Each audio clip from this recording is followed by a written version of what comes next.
Welcome back to our special here on the First TV about the state of education in America. We'll go to Dr. Matthew Petrusek as our next guest. He's the Senior Director of the Word on Fire Institute. Dr. Petrusek, how are you, sir? I'm well. It's great to join you. Good. Glad you're here. What is the Word on Fire Institute?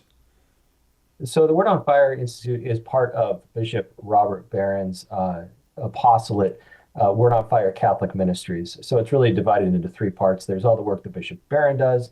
Your audience is probably familiar with his work. He's on many podcasts, many shows, and he's seeking to reach out into the culture to speak Christ into the culture. Then we have a publishing arm. And the Word on Fire Institute is the formation arm of Bishop Barron's work. So we have about 40,000 members, and we bring those members on a digital platform through courses, through live seminars, through live series, all with the goal of training them to go out into the culture to proclaim Christ. Nice. What would you say is the state of our education structure in America? You can go any age you want, K through 12, college. What do you think the state of it is? Failing. I think the data shows that, whatever anecdotal experiences we may have, and some of them are very positive, thank God. But overall, we can see on any metric that you want to use to really assess how things are going, either in public or, in fact, in many, if not most, private schools, students are just not performing at the levels that they used to. And their behavior is worse, and their focus is off, and they're not socializing like they used to. So all in all, I don't think it's hyperbole to say that we're in a crisis as a country educationally. Is there a moment you point to, or let me ask it this way. What do you think is most lacking, or one thing that is lacking a lot that you find most distressing? If I had to sum it up, I would say that education, and this is both public and private, lost its way when we lost a sense of who the human person is and what the nature of it is, what the nature of a human being is. And I know that sounds very abstract, but really this idea has been creeping into the culture for a long time. And it came from both the left and the right, I should emphasize, because so on the left, we have this idea of the individuals as kind of an emanation of a collectivist culture. And this is where we get all this ideological kind of education, especially we see in public schools and in universities. But there's also a problem from what we can identify as the right as well. And that's this idea of you do you, I'll do me. This idea of you have your truth, I have my truth. Now, when that idea becomes a part of sort of the premise of an educational curriculum, we completely lose track of what it is to educate children. If we don't know what the human being is for and what the proper formation of a human being is, especially including young people, then education, as the curriculum of education, is just going to go all over the place. And we're going to see the kinds of results that we have today. Yeah, our last guest, Jeremy Wayne Tate, said the purpose of education today, if you ask most kids, I mean, most kids will say, nothing, or it's torture, or stupid, whatever. But even if you get some answer, it'll be like, well, so I get a better job. Like that's the purpose of life, is to get a better job, or that's the purpose of education, is to get a better job. So I believe you said, I want to make sure I get the words right, the nature of a human, or what it means to be human. Is that what you said? What does that mean? What is the proper view?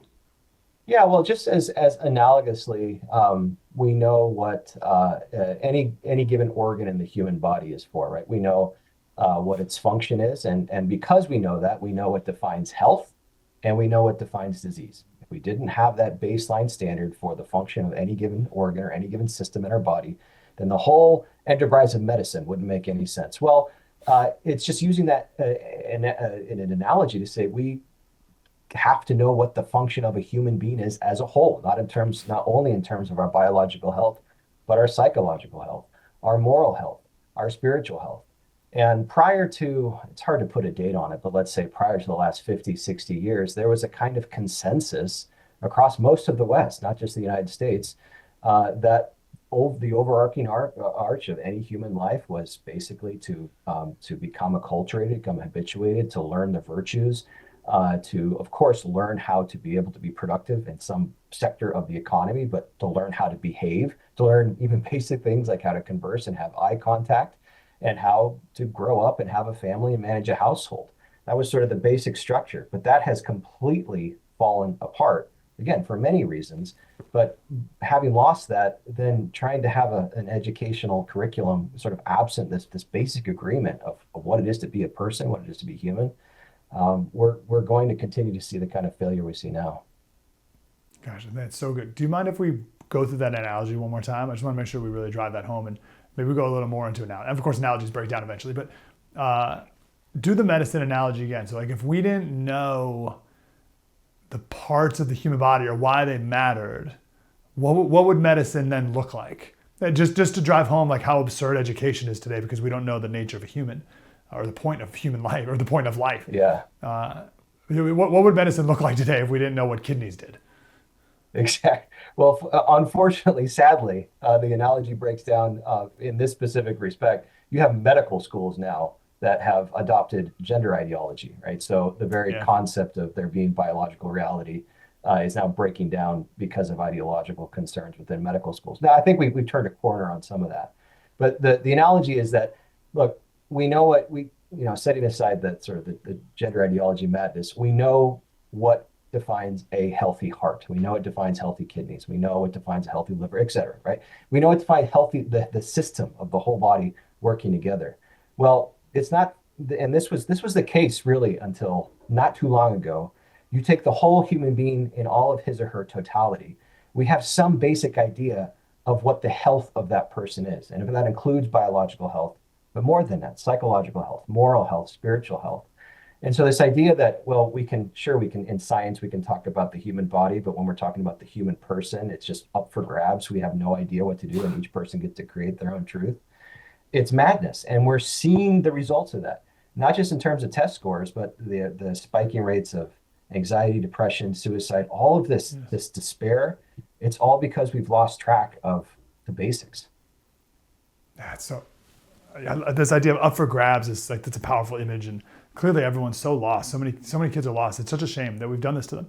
So what would you like to introduce into our culture again, or into the education system, that would help kids and teachers and parents reconnect to that very basis of like, what is life then? What is the human? What do you want people to know?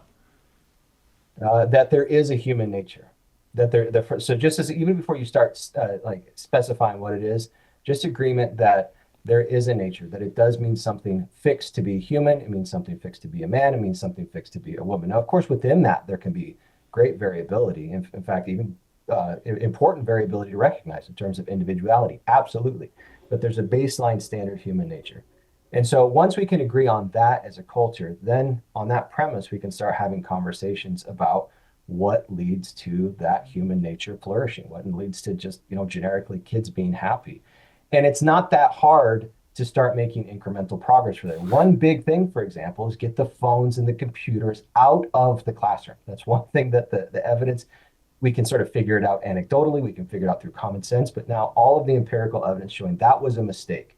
So step number one, stop relying on technology to educate our children. Step number two, get discipline back in the classroom. Step number three, recognize that boys and girls are different and allow those differences to sort of take their own track as they used to be able to do within the educational system.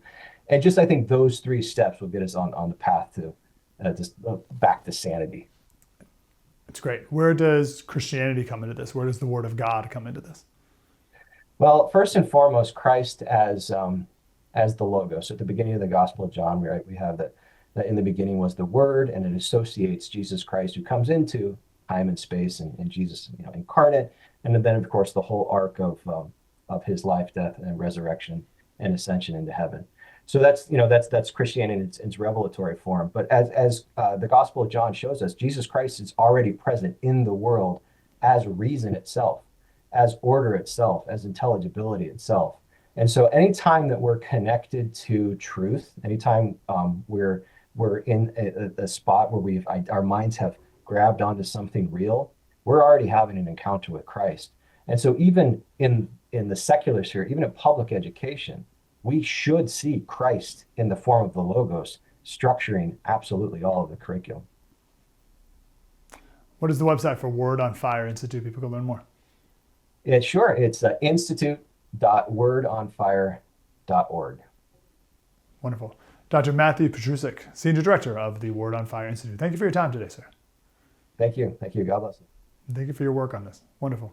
Let's come back. And I want to debunk one of the biggest mistakes in the education system today that I fear everyone has fallen for, and I fell for a long time as well.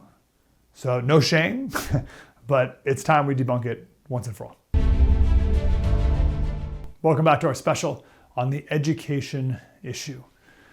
I want to debunk, I'm sorry, that sigh there was the gratitude to the last two guests we had and the wisdom that's out there that they're tapping into again and bringing back into the conversation and into our world again.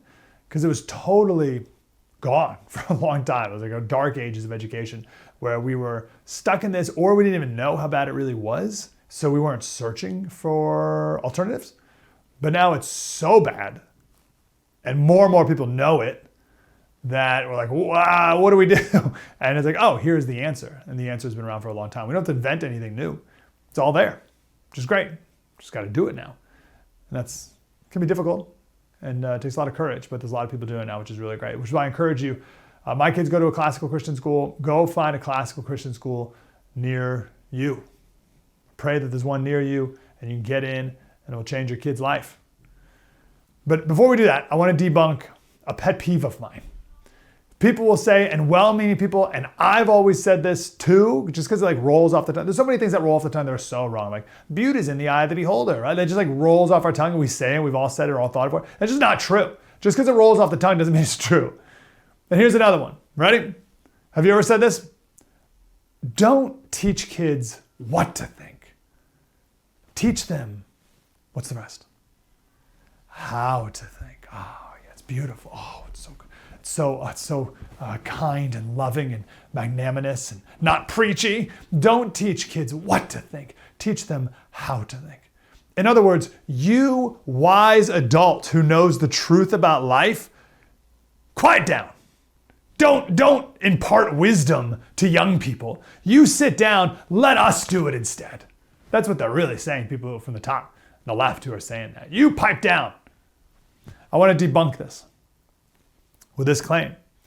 If you don't know what to think, then you won't know how to think. Again, the claim is, don't teach kids what to think, teach them how to think. And I say, no, that's stupid. You need to tell kids what to think, because if they don't know what to think, they won't know how to think. And I'll prove it with an embarrassing story about me. So I graduated high school in the very beginning of the era when they stopped teaching dates in history class. No dates. And I distinctly remember having the conversation with this teacher about how she was saying, we're not doing dates anymore. Dates aren't important. We're just going to focus on the big ideas, the overarch, because it's too hard for kids. Oh, you know what? Poor kids can't memorize a couple numbers here and there. It's too difficult. Oh, when was World War II? I can't figure it out. I can't remember 1941. That's too hard. Kids didn't want to remember dates anymore, and the kids won.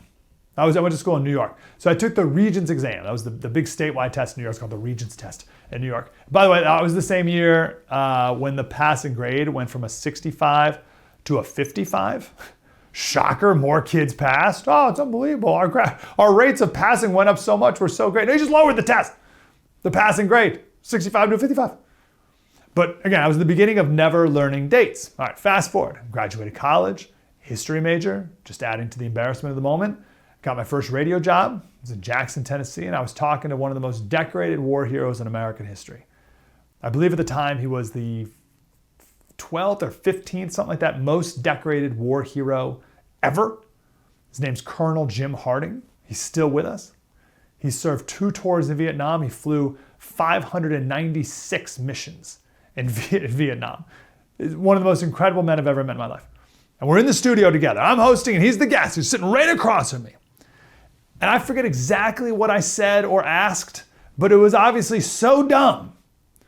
It made it so obvious to him, this incredible war hero, that I did not know which war came first, Vietnam or Korea. I didn't know the order of the wars. This is the fruit of not being taught dates. And I saw the example of I didn't know the order, therefore I didn't know how to think. How can you learn to think about American history and the role of the Korean and Vietnam War in it if you don't know what happened? And if you don't know which came first even? We've all seen clips of young people on the streets, not even young people, but a lot of them are young people, but anyone on the streets, and they don't know anything. They don't know what country is to our north. They don't know what country we fought the Revolutionary War against. They don't know what year we signed the Declaration of Independence. Like basic knowledge, basic stuff. So, and like we don't teach the basic stuff because, well, we got to teach them what to, or how to think. They don't even know how to think either. So we don't teach them what to think in the name of being taught how to think, but in the end, we have generations of kids who don't know what to think or how to think. Great job, everyone. This is the head of a school in England called the Michaela School. She's known as the toughest headmistress in the country. And she's great. And here she is making this point again about what to think versus how to think. This business of teaching them how to think. What that looks like in a classroom, in a high school, is that, okay, so what that is the standard discussion between knowledge and skills. Should we teach them knowledge or should we teach them skills? How to think is a skill, and it can only be done within a particular domain. So I don't know how to think about cars. Okay, if you told me, you put a car in front of me and said, create a different kind of car, Catherine, be creative, think outside the box. I wouldn't know what to do because I don't know anything about cars. But if you tell me to turn education on its head, I've done exactly that. I've been very radical. I've thought outside the box and I've done things very differently. Why? Because I know education inside out. The only way you can think in a creative manner or think outside the box and have independent thoughts about anything is to know it really well. And so that means children at school level need to be taught loads of knowledge. So when you all say things like we need to teach them how to think, I disagree with you. When I say we need to teach them what to think, what I mean by that is we need to give them knowledge about the world wars, about slavery, about colonialism, about all of these ideas that if they don't have historical knowledge, they're unable to make a judgment that is well informed and that isn't just going to go down an ideological route. You know, all children are communists, okay? They're all communists. When you talk to them, they're all communists because when they hear about communism, they go, you mean everybody is going to have equality? You mean we're going to share? And then, everybody poor and rich doesn't happen anymore. Everybody's just the same. That's lovely. And the reason why children are all communists is because they're naive. They're vulnerable and it sounds nice to them. And so that's what they go for. They don't have enough knowledge or enough wisdom to be able to make correct decisions. That's why, for instance, we ban alcohol, we ban cigarettes. I believe we should ban smartphones, we ban sex, we ban marriage, we ban driving. There are all kinds of things that we ban from children. And the thing about the libertarian right, while I myself believe in freedom and I believe in freedom of speech and all of that, when it comes to children, I don't believe in any of it. I believe that children need their freedoms restricted so that later in life they can be truly free.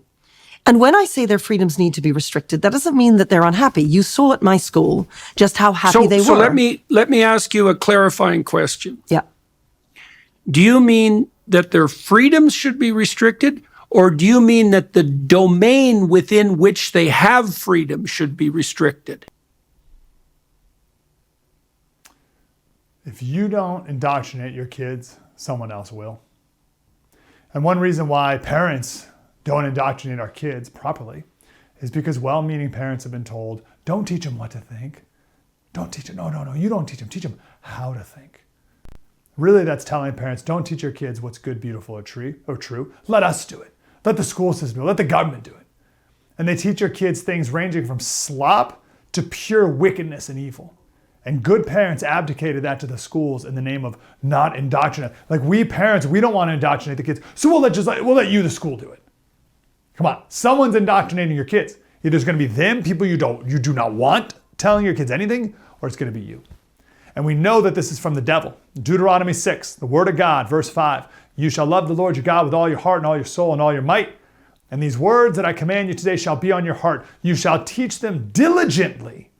Not one time, diligently to your children. and shall talk of them when you sit in the house, and when you walk by the way, and when you lie down, and when you rise, all the time. You shall bind them as a sign on your hand, and they shall be frontlets between your eyes. You shall write them on the doorposts of your house and on your gates. You need to teach your kids the way they should go. If you are not, they're up for grabs. And someone else is going to grab them. Proverbs 22:6, train up a child in the way they should go. Where are you training your children to go? Or I should say, who's training your children? You or someone else? And if you teach your kids what to think, you teach them what to think. You teach them what is good, what is beautiful, and what is true. Only then can one day ever they have hope of being able to think. My podcast is called Politics by Faith. We take the news of the day, something like education, and we run it through the Bible. It's all in there. Deuteronomy, Proverbs, it's everywhere. Everything going on in the world today is in the Bible. And that's the point of my podcast. We do it pretty much every day. Take the news of the day, run it through the Bible, get a biblical worldview. Things make sense. Politics by Faith is the name of the podcast. Check it out everywhere you listen to podcasts.